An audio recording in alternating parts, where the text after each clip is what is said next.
Hello and welcome to Personable, a podcast focused on speaking to the world's best, enabling you to become the best that you can be. Today, I'm honoured to be joined by CJ Frederickson. CJ is a computer science, visual media studies and statistics student at Duke University. CJ was supposed to start at Duke University in the summer of 2022, but due to unfortunate circumstances, he had to defer for a year. I'm incredibly excited to speak to CJ today. He's got an incredible story that has to be shared with the world, and what he's done since then has been truly incredible. So CJ, I wanted to get started by asking you if you could take me on the journey through your childhood to why you decided you wanted to go to Duke University. Yeah, of course. So throughout my entire life, I always had this sort of intrinsic work hard, play hard value. I was kind of a quirky kid. I had this thing that I wanted to turn everything into a celebration, but I also wanted to work as hard as I could and achieve and reach my full potential. In high school, I had this thing that I did that I would wear a party hat everywhere. So calc test, I would pull out a party hat. Student council meeting, I would pull out a party hat. If it was a big celebration, party hat. It was just kind of my way of saying everything can be a celebration. Everything we do, no matter if we're reaching a high level or if we're just, going to lunch, we have to celebrate life's moments. And when I started looking into my further education, Duke is known for its work hard, play hard mentality.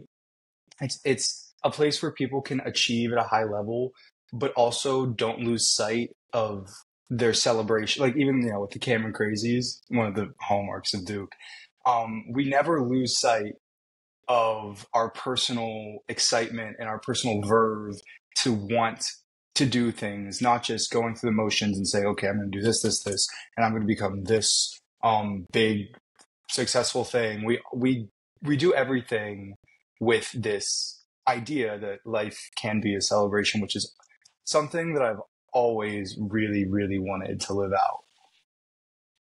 So yeah, Why do you think that you I feel like having the mindset of a celebration, I might think in my mind, I want things to be positive. But I think something like a party hat is so extrinsic. You're showing the world, even in that calc test that you had on. People probably find it funny, but even so, it kind of breaks that barrier and brings people to more enjoyment. So why do you think you thought of the idea and were like, oh, I'm actually going to do this, and then made it a consistent thing? Because a positive attitude is extremely contagious.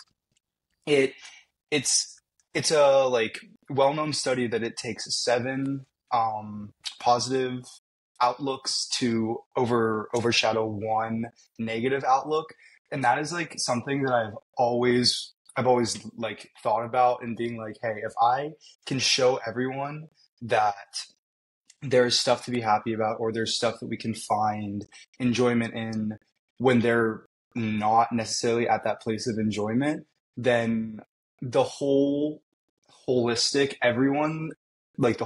picture elevates that much.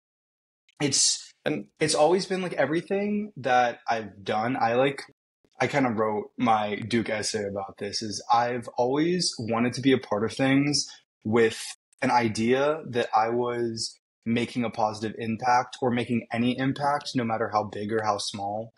I compared myself to a dandelion. A dandelion plants itself in the soil, and then it has those little fluffy poppus seeds that just float away. And then wherever it lands, the person who catches it makes a wish, and it completely elevates their mind. So what I say is everyone has these poppus seeds. It just is a matter of where and how we spread them. And so that was just a small way that I could spread my, to say poppus seeds, and then make a positive impact. I think before even you took your year off, just a basic thing in human life is the fact that there is bad things that happen to everybody. Mm-hmm. There are negative incidences. And I'd never heard the 7 positive things for every negative thing. But there have been multiple studies looking at that people remember more negative experiences or negative things said, even if there are a billion positive things.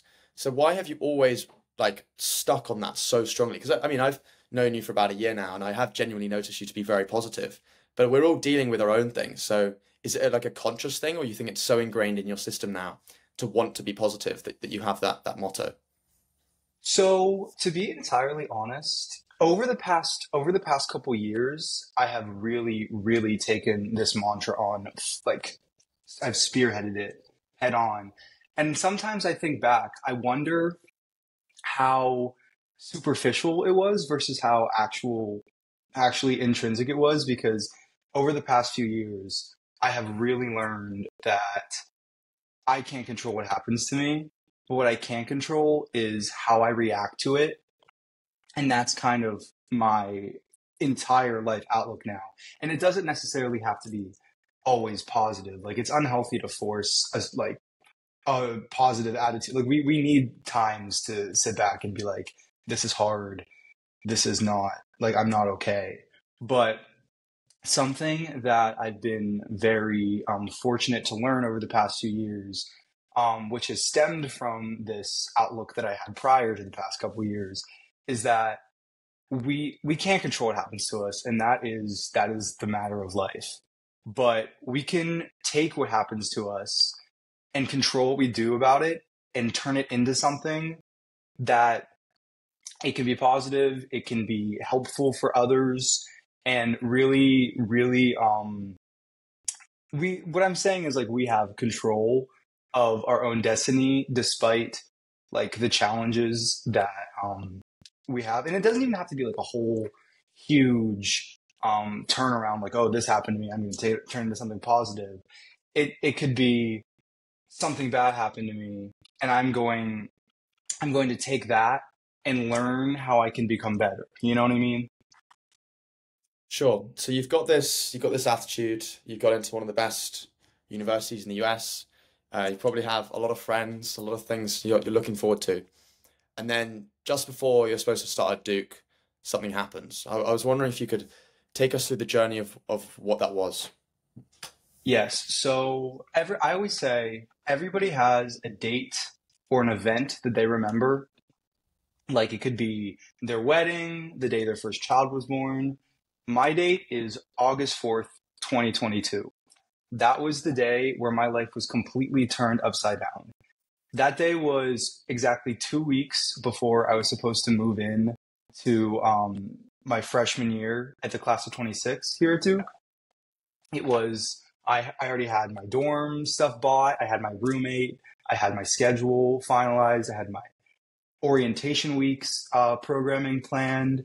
And then 2 weeks before this was all supposed to start, I got this pain right in this section of my head. And over the course of like an hour, I was with a few friends. We were getting lunch to celebrate the end of our last summer together before we all moved away to college. And it started out, I was like, this is a migraine. It's fine. Let's keep going to lunch. Let's keep doing things. It got progressively more worse and more excruciating. And so it turns out that it was not just a migraine. It was actually a arteriovenous malformation that had, unbeknownst to me, had been forming in my brain, and at that moment had completely ruptured. And now my brain was hemorrhaging. And as it was getting worse and worse, what I didn't know is that my body was actually dying. And I was slowly, like, what I thought was just, man, because I'd never had a migraine before, and I've heard, oh, migraines are the worst pain that you ever have. So I was just sitting there screaming in pain, thinking, wow, I cannot handle a migraine. But long story short, that's the part of the story that I remember. I completely went unconscious. I had to get rushed to the hospital where they did a craniotomy on me, which is the idea of pulling. That's where they remove a section of your skull, and they did a surgery that I really don't understand. I'm not a medicine guy, but long story short, they completely saved my life. And what they told my parents was, if he is to wake up after this surgery, which is unlikely, he's probably not going to wake up. But if he does, he'll be brain dead for the rest of his life. And obviously, I don't remember this part because I was entirely unconscious, but Basically, this was the moment that my parents thought, and all my family thought, we don't know what's going to happen next, but it's most likely over. Everything has been wiped off the table. Everything is gone. And they were hoping that I would wake back up. So that's the spark notes of what happened that day. So you were just at lunch and suddenly you felt it and then you went unconscious? Like, Yes. is that it? I am very, very lucky that I was with other people and they were able to get the help necessary. They called my mom. Because the scary fact is, if I was by myself and I was just thought this was a migraine, I might not have gotten the help that I need. So it was a huge miracle, and it really puts into perspective that it was literally I was just sitting in the back of the car, enjoying my summer, and then bam, just like that is when it happened, and it really put into perspective that things can change at an instant, and there's so many things in life that we take for granted, and you never expect it any given moment. Like, and it's not just a brain hemorrhage. At any given moment, anything could just completely do a U-turn, and anything could go wrong that we're not expecting. And so we are very lucky to have our sense of health, to have time with our friends. And there's a lot of things in life that we take for granted, which is something that I learned right in that moment. And then after this moment had passed and I had sort of woken up, I woke up in a hospital where I was strapped to the bed. I had discovered that I was missing this part of my skull that they had taken out, and I had almost no control, because this happened in my right side of the body, or right side of my brain. So I had no control over the left side of my body. And another thing I learned is perspective. So I was in this situation. I was 18 years old. I could not move any of my body. And then I remember the first time they got me to stand up to walk, it was the craziest feeling it's almost indescribable. They stood me up to try to walk, and I just couldn't figure out how. Like, it's a thing that we do every day. We walk, we move left, right, and put one foot in front of the other. And I was just standing there in absolute like misery, because I just did not know how to move my legs. And it was not just that. I had to learn how to walk and talk. And I remember, so all the dates are fresh. The day was August 17th, and move-in day for Duke was August 20th. So I remember asking my mom, I was like, what day is it? And she said, it's August 17th. And I was like, immediately my demeanor switched to, I'm supposed to move in to Duke in 3 days. How am I going to get the heck out of here? And that's when they told me, CJ, over these past couple weeks when you were unconscious, we've already talked to the university. You're now going on a gap year. And the word gap year completely, it just shattered me, which I had this, very straightforward perspective. I'm an 18-year-old. All of my friends went to college. All of the class of 2026 kids that I followed on the Duke class of 26 page, they're all going to college, and I'm not. My life is over. That was honestly what I thought in that moment. I was an 18-year-old. I moved into a brain rehabilitation facility on the same day that I was supposed to move into college.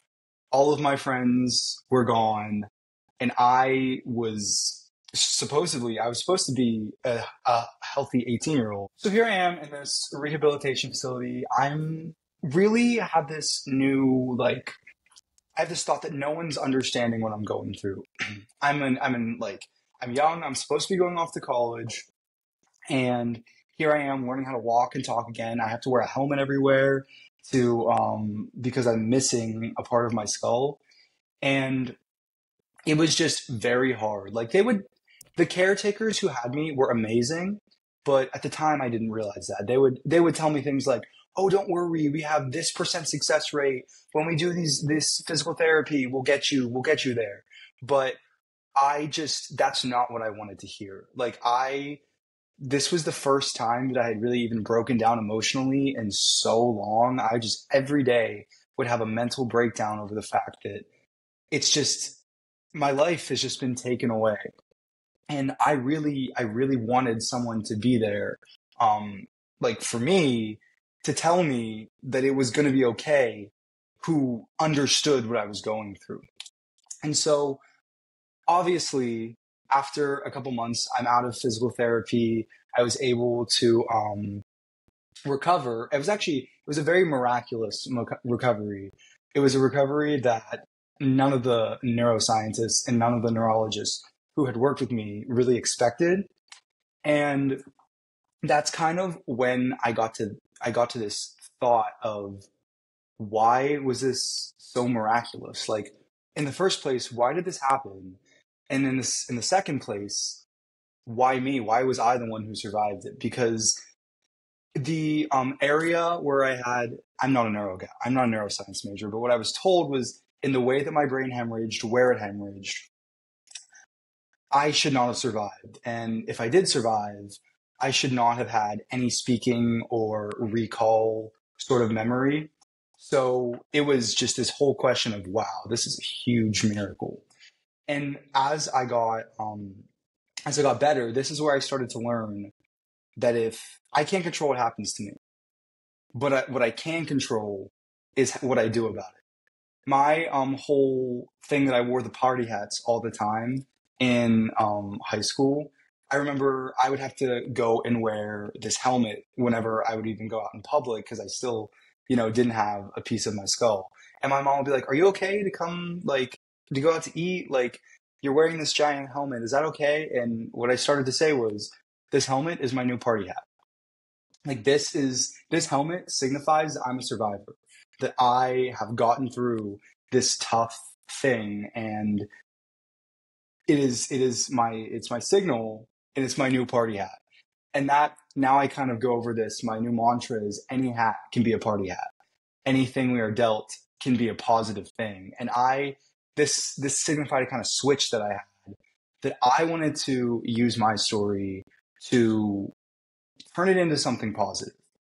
So after I got my skull put back in, that's such a funny sentence. After I got my skull put back in, but after I was, fully healed, fully back to normal, I started looking into ways that I could use my story to make a positive impact. Because I remembered, it was only a couple months before, the feeling of being in a rehabilitation facility and feeling like no one understands what I'm going through. This life that I had, my youth, I'm supposed to be this, 18-year-old. When you're 18 years old, you're running and you have so much energy, and I couldn't even walk. I remember this feeling, and I know there are so many other people who had that feeling too. And they need someone who understands them to be there with them. So I found this international rehab facility. It's called Basida. They have international branches all over the world. I found one in Aranjuez in Spain, which is right outside of Madrid. And for the latter half of my gap year, I went abroad and I volunteered with international patients who all had the same sort of rehab that I was in. And I sort of used my story. Long story short, I went to be the person that I wish I had there for me. So I found this rehabilitation facility, and I started to think, this is my purpose. This is how I can take what happened to me and the thing that I couldn't control that happened to me and turn it into something that I can control and can turn into something that could be very impactful and helpful. So I spent a little over a month in Spain, and what I was going in and out with all of these different patients who had the exact same types of cognitive and physical therapy that I was in, and occupational therapy. And so something that I always thought while I was in therapy was, yes, I can go through and do this cognitive therapy and this physical therapy 3 times a day, but I'm still a human.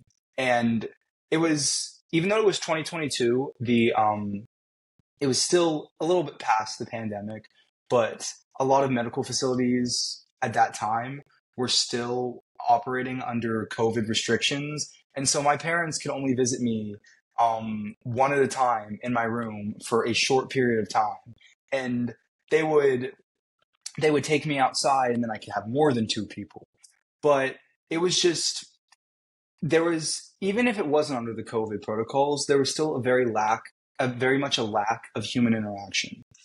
So while I was in the rehab facility, I understood what they were feeling. Not only are you at this point where you feel like you lost everything, but every day you wake up and there's almost nothing there around you. So I remember when I was in the rehab facility, I would beg my mom, even though I couldn't walk, to take me outside with my wheelchair and just walk around the facility so I could get fresh air. I remember I wanted people to be there to talk to me, to go like to not distract me, but give me something else other than, oh, just brain rehab, brain rehab, brain rehab. And so a lot of my time spent in this rehab facility, I would go through and do their physical therapy with them. Yes. I would do their occupational therapy with them. Yes. And I would also just stay with the patients. And one thing I remember that they mentioned to me was a lot of people who come and volunteer at these international facilities will go out and explore Madrid and do all this stuff in Spain. And I never actually left the rehab facility. And they were like, why don't you leave the rehab facility? Because the rehab facility was able to give me housing like in a dorm style on the facility. And they're like, do you never want any time off to go and explore Madrid? And I was like, I'm not really here to be a tourist. I was here to be, as I said, this person that I wish I had. So in all of my free time, I would take, as I enjoyed in my experience, I would take the patients out in the fresh air and I would take their wheelchair and we would go explore the garden. We would play dominoes for hours. We would have a real person to person conversation. But one of the most impactful things that happened to me during this experience, which is also probably the most impactful thing that happened to me in my entire life, there was one patient that had a very similar thing happen in almost the exact same part of his brain. He had almost the exact same story as I had, except the only difference was he had not had as much of a fluid recovery as I had. So he was kind of, quote, my patient. Like I would wake him up every morning. I would eat breakfast with him. I did so much with him because he was my patient. And there was one day, so for background, he had, for a very long time, for a few years, he had not ever gotten out of his wheelchair. He was so kind of, he had lost a lot of hope. He was just, he was a little bit older than me, but we were so similar in the way that we had our stories happen, except for he had, like I said, lost a bit of hope. And there was one day we were outside. I brought him out to a porch. We were just talking and I kind of started to tell him my story. I told him how much we shared our struggles and these challenges that we had were very, very serious and very similar. So I kind of showed him how much hope that there was through my story. And then we started playing music. We started hanging out and just like, connecting as friends. And I started getting up and I just started like dancing to the music. And then he turned to someone else who was, standing on the other side and said, I want to dance like him. So basically, long story short, this was the first time he had ever even wanted to get out of his wheelchair. And I was able to get him up. We got a railing, we stood on the railing and we vibed to the music. And it was the first time that he had even gotten out of his wheelchair and the first time that he even had like a glint of hope. And it was probably it was the most impactful moment of my life. To know that someone who was experiencing the same thing that I had experienced. And unfortunately, his situation was a little worse. Like, he had not been able to regain his ability to walk fully yet. And we were just able to connect over our difficulties and connect over our desire for triumph. And he got out of the chair and we sat there we didn't sit, we danced there for an hour. And it's a small moment, but even small moments like that are just worth the entire world. Like, even impacting one person, it completely made everything worth it. It made going across the world. And my parents thought I was kind of crazy. I went like halfway across the world a couple months after I was in intensive rehab. And my parents also, we say they had to be crazy to even let me do it. But it was entirely worth the while. I was inspired by these people, these other rehab patients' triumphs, and I was able to use my personal story to inspire them. And there is nothing that could be worth more than that sort of interaction. Like, this was volunteering my time for I wish I could have been there longer, but I did end up, coming back home so I could go off and start college. But even a little over a month or 2 months volunteering it just completely fulfilled that was my purpose. That was how I was taking what happened to me and, taking, as I keep saying, taking control and turning it into something that was 100% worth something to me. And so now that kind of ended out my gap year, and I came to Duke now in the class of 2027. So in the grand scheme of things, it was 1 year. It was to me in the rehab facility, I thought my life was going to be over, but I actually gained something way, way more valuable out of that experience than I would have ever expected. It was really a transformative year. And I'm actually kind of a proponent that everyone should take a gap year, because even if you don't have a massive, life-changing thing happen to you, I was now poised to take on this new chapter in my life with so much more experience and so much more of a transformative outlook of the world. Before, I was coming straight 2 months out of my senior year of high school, where all I really knew was what I did in high school and the types of stuff that I had in my small town. But now I was coming to start this new chapter of my life with a whole new perspective on life. I appreciated things differently. I no longer took things for granted that I shouldn't take for granted. And I just really, really had grown, and it really put me in a position to set myself up for a lot of success now starting at Duke. So I could not have actually asked. I mean, of course, I'm not going to say I'm glad I had a massive brain hemorrhage, but I could not have asked for a better experience to have come from that brain hemorrhage. And I could not be more grateful of that whole experience. I think for people that haven't gone through an experience like that, like you've had, where you're literally life or death, I think can be quite hard to relate. There's a lot of sickos out there, I call them sickos, that just love hearing sob stories and use that as a reason to bring themselves down. They use it as a reason to say to themselves, oh, hey, this person's worse off than me, so I can be a worse version of myself. And the fact that you've been able to, in the past half an hour, be able to consolidate your story and how that led to this, how that led to this, how that led to this. I mean, anyone that wants to write a college admission essay, copying that format is gonna get into any school. But I think it's truly incredible. Like, I can't imagine what it would feel like to be as I am, sitting here now, have a headache, or whatever, and it get worse, thinking that's just something, and then it get worse and worse and worse. And then to wake up feeling paralyzed, not being able to walk, not being able to, to move around and do the things you love, whilst you're also, you've just been with your friends, you're ready to go off to college. It's a complete flip. And then being able to, recover from that and wanting to help other people is truly incredible. I personally have not gone through my own life altering, life ending experience in terms of to my physical health. And I've never felt like in this moment I'm going to die.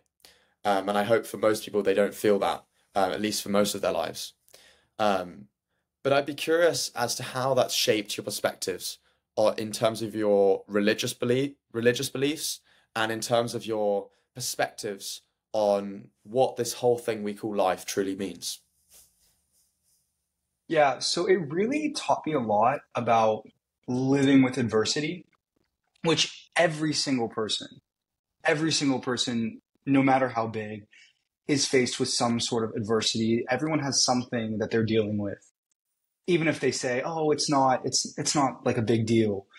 Because I mean, I'm even not entirely out of the woods. My entire first year of college, as a result of the massive brain hemorrhage that I had, I now had developed epilepsy because of the residual scar tissue.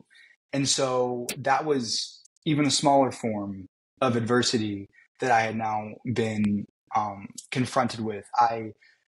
I'd had a couple seizures like in my room, or I had one in the dining hall, and I was really, really learning that we all have adversity, and it's something that we can learn to live with. And because the adversity is never going to go away. It's not like I came to this conclusion and I'm completely cured. Like I had another brain surgery over this past summer. Like it's an ongoing thing. And that is another thing that, of course, I'm not ever going to say, "Oh, I'm grateful that I have this, residual brain stuff." But at some point, I was going to need to learn how to live with adversity.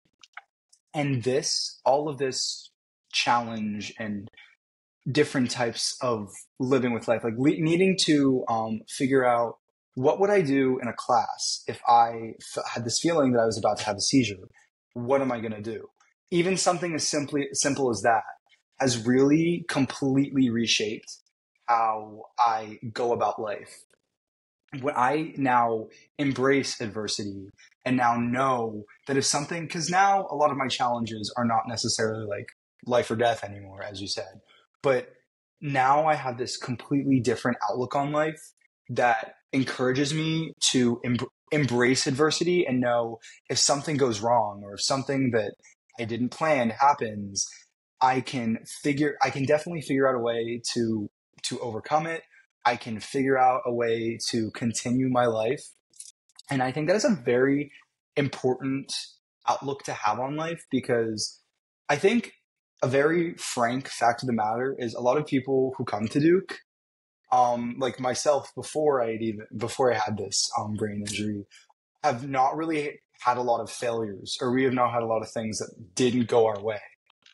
And I am so grateful that I'm no longer living under the assumption that everything has to go right. Nothing can go wrong. I have to do this, this, this. And rather than being scared of failure or adversity or challenge, I can now embrace it. And you'd also mentioned on a separate topic, what about, religion, stuff like that. So I have grown up Catholic, and something that had been kind of a pattern of my growing up is that, you go to church, you say the Nicene Creed, you go through church, and I kind of just realized that I was really just going through the motions. Like I didn't even know why I was practicing religion. I was just showing up to youth group, showing up to church, and that meant that I was being a good Catholic boy. And that's I really never had a personal connection with my faith. And then after this all happened, this is a story that most people, or not most people, that I know many people have had, that I had become way more connected with my faith, I had realized there had to have been a reason that this happened. Like, because the statistics of what happened to me were so incredibly rare. The fact that this thing even happened was rare, and then the fact that I survived it was rare.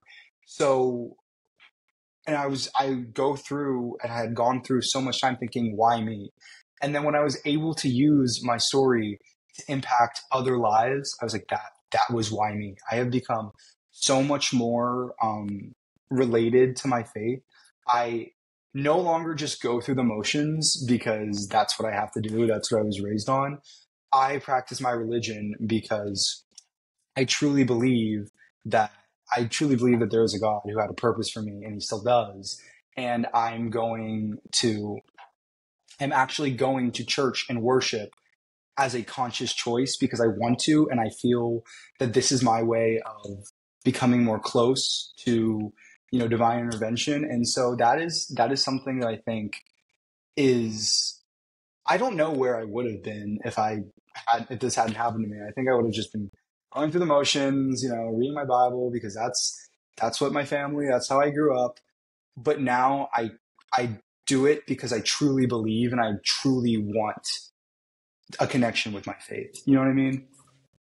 I think a lot of people, I didn't ask like specifically like Catholic or Islam or Judaism, because I think many people will have different beliefs, and I think Yes, of course. My personal thing is that it's good to believe in something rather than nothing. But what I've noticed, like in particularly presented by like Hollywood, is this big focus, and I feel like this is with a lot of things, and not just the idea of life and death or the afterlife, is this focus on extrinsic value, focus on money, wealth, accumulation of items, cars, like even experiences, like going on a private jet, blah, blah, blah, blah. And the question that's probably been posed on more podcasts or like forms of, this question's been posed a billion times, is what would you do with 24 hours left? And a similar one is, what would you have for your last meal? But something I've noticed, having gone through my own situation with my mum passing away, and it sounds even so with your story, is that it doesn't seem like there's, I want to have skydive before I die, or I wanted to visit Peru, or I wanted to visit Barcelona. In fact, what I've sort of noticed is actually about the people that you're on the journey with. It's about your family. It's about your friends. It's about the guy that you were able to help stand up for the first time. With that, that divine intervention, as you mentioned it, you've had all these experiences and you've got hopefully a long life still ahead of you. What do you think that you were put on this earth to do? See, this is a question that I think about very often, and I think I don't fully know, but I think something that I am very much here for is to use, it doesn't even have to be like, oh, this massive brain thing that happened to me, I'm going to go help other people who had the same massive thing happen to them, which is something that I plan to continue to do for the rest of my life. But I think it has just made me realize that, because like when I go back to what I said, how I I wore the party hats, I wrote my college essay on this thing about wanting to be grounded and spread the impact. I question how genuine that really was in high school. I question, was I doing it to make myself look good, or was I doing it because I actually care? But now, after the past 2 years, I've kind of come to this place where I realize that my purpose, it doesn't have to be, related to the brain injury, but using my gifts, my skills, whatever I have, to not, go off and become as rich as possible and, do something really super, not necessarily superficial, but something that doesn't really give me any personal, like there's some things that I just don't get any personal value out of. I really do think I'm here to use any aspect of my gifts, my story, whatever I have, to ground myself and truly like make an impact on each and every person or thing or any sort of, situation that I am confronted with and I am a part of. It's all, like you said, it's all about the moments. It's all about the connections. I really believe that I'm here to take what I have and just give and to help other people. I like when originally was coming here because I was, one of the smart kids in high school. And when you're the smart kid in high school, you go off, you become a doctor, you become an engineer, and you like, it doesn't matter if you like, because, a lot of people really, really want to do that. And that's something that they really, really want to do. But I never really wanted to just go and do like, or even, a lot of people want to go into different areas of, like finance, things that are not a personal interest for me, but I was going to try to do because I was like, this is what I should do because I'm the smart kid. And now I'm going into computer science and visual media studies because I really want to harness not just because I do have an algorithmic thinking and a good sense of skill in that area, but I want to be able to do what truly makes me happy. Like I get really happy in areas where I can express my creativity. I don't get super happy looking at pie charts all day. And I've always said, like since this happened, I've always said that two lessons I feel like come about whenever something this major happens to you. You either learn that, oh, I'm going to completely change my path and only do, in my instance, I could have completely changed my path, gone into neuroscience and only done neuroscience for the rest of my life, which I've had now 3 brain surgeries and been in the hospital a lot. It's so triggering to me. I do not want to study brains for the rest of my life. So, or the other area is you can realize you have no pressure to do things that you don't want to do. Life is short. Things can change. We take things for granted. Do what you truly want to do. And that is how I came in thinking I was going to be either a physician or a BME, or I actually did think I was even considering neuroscience. And now I am fully content in my path that I'm going into something more creative that I really like. And that is, I think, a very important lesson to have learned. And also, I think that no matter what I do in life, I will always have my story and my gifts because I do want to continue to volunteer with people who have tough challenges. And I always say that tough journeys need our help. And I can help tough journeys. Anyone who has, it doesn't even have to be, the same thing that I went through, but I will always devote time to doing that. I have found so many ways to do that on campus. I still write letters to Spain. I still text them on WhatsApp, not because I want to be like, hey, look, I am a international volunteer or whatever, stuff like that. It's because I truly feel like this is something that I was meant to do. I was meant to use my gifts to impact other people. In theory, when significant things happen, like in your case, or I feel like for many religious figures across different religions, to those people, or even rappers, or significant people when they die, or like the One Direction star that died recently. I think when stuff like that happens, it's almost easier in the theoretical sense to understand them and their journey. Like you went through this hardship, you recovered from it, you then help people, and people are like, that's his story. The One Direction person, it's like, he rose to global fame. A lot of people think that people were mean to him. He took drugs, he fell off a balcony and passed away. Many other religious figures, or political figures, They were involved in sudden wars or sudden social uprisings, and things happened. And so in the theoretical sense, it's like, us humans with the trillions of information or whatever it is, every second that we're trying to take in, we're trying to frame things in our mind to be able to be like, okay, what was the story? Okay, I got the story. What was the takeaway? Okay, I got the takeaway. But in your case, fortunately for us, and fortunately for you, of course, you're still alive. Your story is not over, and it's probably, it's still at the beginning of the story. And it's nice to have all sunshine and roses, and next you go and build this $1 billion charity and help billions of people. But that's not how day-to-day human experience and human life works. There's bullshit in day-to-day life. There's highs, there's lows, there's shitty things that happen. There's, the midterm that you accidentally get a C on because you didn't work hard enough. Just stuff like that happens. And I'm curious on just sort of like and sort of like the goggles that you have on how you look at life when, whether it's starting a business or being in a play.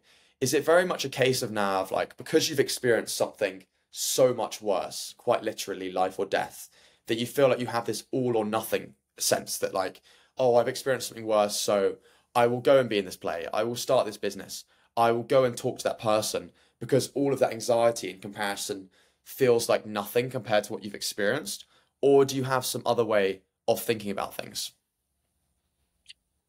Yeah, in a sense, it is very similar to that. As in, there's times where I'm like, if something seems scary or something seems like a challenge, I had this whole new mindset of it's not like it's not that, oh, I've been through something so much worse, so what could the pain be trying something new? It's more along the lines of, I have learned that there's so much in our life that could go wrong, or there's so much that that we could be scared of, or there's so much that we can't control.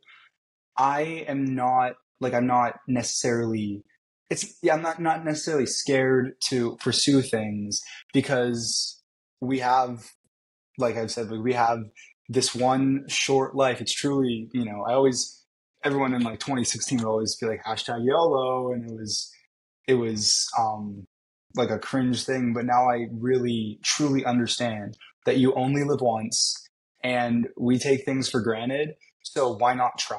Why not give it your best? And if it doesn't go your way, there are worse ways it could have gone. So I do have that in the back of my mind. Like, this isn't the worst thing that's ever happened to me. I mean, I think about that also with like a lot of small things. Like sometimes when I see a wasp or something, I don't really I'm like, this is not the worst thing that's ever happened to me. I'm not, if I get stung by this wasp, oh well. It's kind of shown me that a lot of the little things in life that we worry so much about that really truly don't matter are not worth really just worrying about. Because I think along the lines of, oh, this thing that is not worth worrying about, but I'm going to sit here and worry about it for 20, 30, 40 minutes or like 2 hours.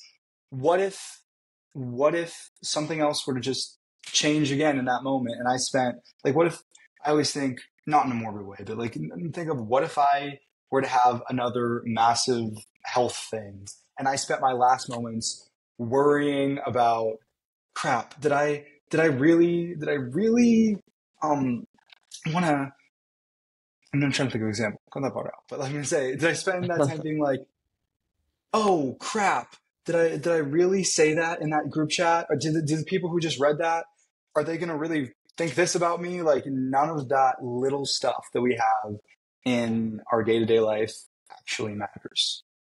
I think that's a great way to be very reactive towards life, in terms of, this happened to me, I did this and this happened. But something I really like is this idea of people having what's called a bias to action. And so if there's a hypothetical scenario about something that could happen, and I like to draw an example of like you getting out of in places where you could get out of your comfort zone, for example. So this is a hypothetical situation in which the good or the bad is dependent on whether you proceed with the action in the first place. So, you going on a bike and you cutting your leg, or, you're playing a sport and getting a concussion, that's reactive, like that's happening to you. but you choosing to go up to that famous CEO that you happen to see and ask them for some advice, or you happening to get out of your comfort zone and lead in that play, or perform that song in that band to get out of your comfort zone. I'm more thinking in that case, like, do you feel like obligated in some sense to go through and try those things because you feel like something else could happen? And have you got any advice for other people, as I like to say, are paralyzed in emotion, in enabling them to go about in getting out of their comfort zone and doing those things, even with the possible negative consequences? Yes. Yeah, I see. So it's not necessarily along the lines of, oh, something else could happen, I got to go do this. It's more along the lines of, I learned how valuable our life is and how things, like big things can go wrong, but like we said, like this would not be the worst thing to happen to me. If I go up to, this, like there's a networking event and I'm scared to talk to this CEO, then this sort of inner change of it goes poorly or he says, no, I don't want to talk. That's not going to be the worst thing that happens to you in your life. It's better to try and fail than to wonder what would have happened if I tried, lament not trying. I have that mindset, which I really didn't have before. Before this, I was such a worrisome person. But I feel like with the time we are given, there is no real, the biggest failure is the failure to try, the failure to go for that play, go for that CEO. If you try and you don't get it, you'll get something else. Life will keep moving. The idea of worrying about one interaction or one thing going wrong, there is so much bigger than us that I have freshman year, I signed up for way too many group meetings. I scanned all those QR codes and was like, oh, I'm going to do this and this and this. And there were things I was like, oh, I'm not good enough for that. But then you apply anyway. And some of them I didn't get and some of them I did get. And in the grand scheme of things, I don't worry about, oh no, what if? Well, there are some things you have to worry about, what if for but I don't let myself be constrained by my fear to try much more than I had before, because it's just the life is so big and there are so many things that we have on our short time on earth that we have the opportunity to do. There is truly no harm in trying. That is, getting a failure is not the worst thing that's ever going to happen to you.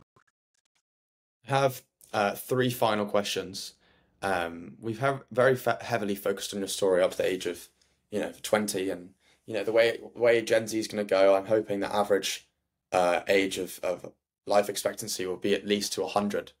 So that's presuming you've got another 80% of your life to live. If I was to ask you what you would hope your legacy to be, if someone was to describe you in 100 years or 80 years time, what would you want that legacy to be? Yes, that's the $1,000,000 question. I've what I've found through these experiences that I've had, even past or before, I want to be known as someone who one followed, I don't want to say follow your dreams, because that's a cliche, but it's not really cliche. I want to be known as someone who truly went for what he believed he wanted to do, and also someone who was able to make an impact. It doesn't matter big or small, but someone who understood the impact that they could have on others.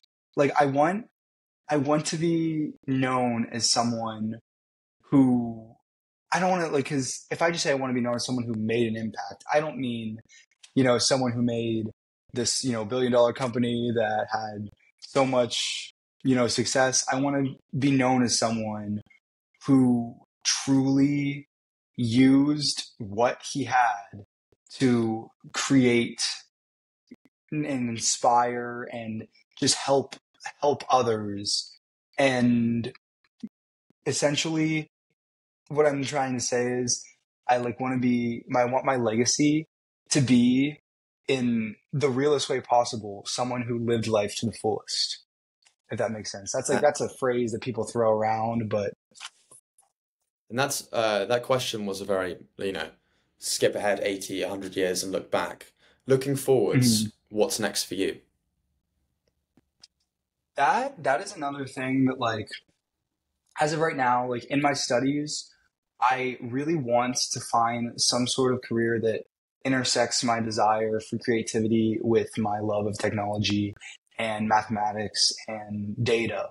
And I want to find some sort of balance where I can pursue these passions while also dedicating any other time that I have to, like I said, various not volunteering so you can put it on a resume. That's one of the things that I don't I don't like I don't like to even talk about all the places that I go to volunteer with people because that completely gets rid of the whole purpose of volunteering. But I want to be able to have some sort of life balance where I live somewhere where I can have access to places where I can help other people and use, like I said, tough journeys need our help, even if it's not the same journey I had, to be able to use whatever I have to inspire others while also doing some, because I want to go into like UI, UX design or some sort of, widespread, like I'm interested in like statistical strategy where it pertains to media and creativity or more creative firms. So I would love to end up in that sphere while also staying true to my any hat can be a party hat. Like this is my little mantra that I've created. And I want to stay true to that and help any sort of tough journey or I like do really think that's my intrinsic purpose and duty while also pursuing what I love. My final question, and I ask this to every guest that appears on my podcast, is what is one thing that you would want a listener to take away from this episode? So one thing that I want anyone to take away from this is there, because I keep saying my mantra that you can control you can't control what happens to you, but you can control what you do about it. That's like I've heard very, similar throughout my entire life before I had this brain thing happen. You hear phrases like that, like life's what you make it, all that sort of stuff. And it oftentimes just so you say like, yeah, whatever, that's cliche. It goes in one ear and out the other. I would hope that a listener would be inspired to truly not just be like, oh yeah, I can do that, but like find ways that you can take your adversities and embrace your adversities and hopefully come out stronger because of them. Like I hope to inspire people that that is possible. Like you can embrace what happens and just fully come out better, stronger, make some sort of impact, or even if that's not what you want to do, just be able to take take what happens to you and just do what you think best or just always come out stronger because you can say that as much as you want, but I would really hope that I'm able to inspire people to realize that they truly can do that. I think if you were already exceptional before you even went through this experience. I mean, with the way that college admissions are in 2024, I don't know how they're going to be in 20 years' time, but acceptance rate are so disgustingly low that you truly have to be so incredible in order to get to that point. And so that's why I've interviewed other Duke students as well, as I'm just surrounded by some of the most incredible people on the planet every day. That I feel It's like their crazy. stories are ones that needs to be told. And I think going through that sort of life-changing moment, and I think it's something I want to continue. I want to continue interviewing people similar to you that have had these sort of life-changing moments. But it's not about the moment itself. It's not about I was in this car crash, I suffered this illness, I suffered this thing to my head. That's not the point of the story or the crux of what I'm going to get to. It's the what next. It's about how you react to that. It's sitting in your bed Mhm. paralyzed, not being able to do anything, not knowing if you're ever going to walk again, but having that determination in yourself that I don't know if it's going to work, but I'm going to make it work. And I think that's something that even me listening to that, when I'm worried about an exam, when I'm worried about talking to someone in a social situation, when I'm worried about getting out of my comfort zone, and I think to myself, like, someone like CJ has been there not being able to walk, and I can't even do XYZ. And that's not to beat myself up, but it gives me that extra motivational factor in that, tomorrow could be my last day. It's a very grave way to think about life, but it's the realism that I think we all need in our lives. And I think the best quote that you've given throughout this entire thing, and I've written it down, I'm probably going to put it on my wall actually, is where you said it's better to try and fail than not try at all. And I think that's so important. And it's been quoted a billion times, that on people's deathbeds, they often say, it's not what they did wrong that they regret. It's about the things that they didn't do. And I think you've experienced something. Your story is a story that someone could have told, having lived a full life, having, been 50, had kids, and having gone through that experience. But you've gone through it at the start of life. And I don't want to call it a blessing because I hope that no one would have to go through it. But the fact that you've now lived a life within a life, and you've now got the rest of your own human existence, to really be able to follow your cause. So thank you so much for speaking to me today. I really, really enjoyed listening to you. I feel like I've learned a lot, and it's given me an incredible perspective that I hope to take on throughout my own life as well. Thank you so much for having me. This was such a great way to have a conversation and to get those points across.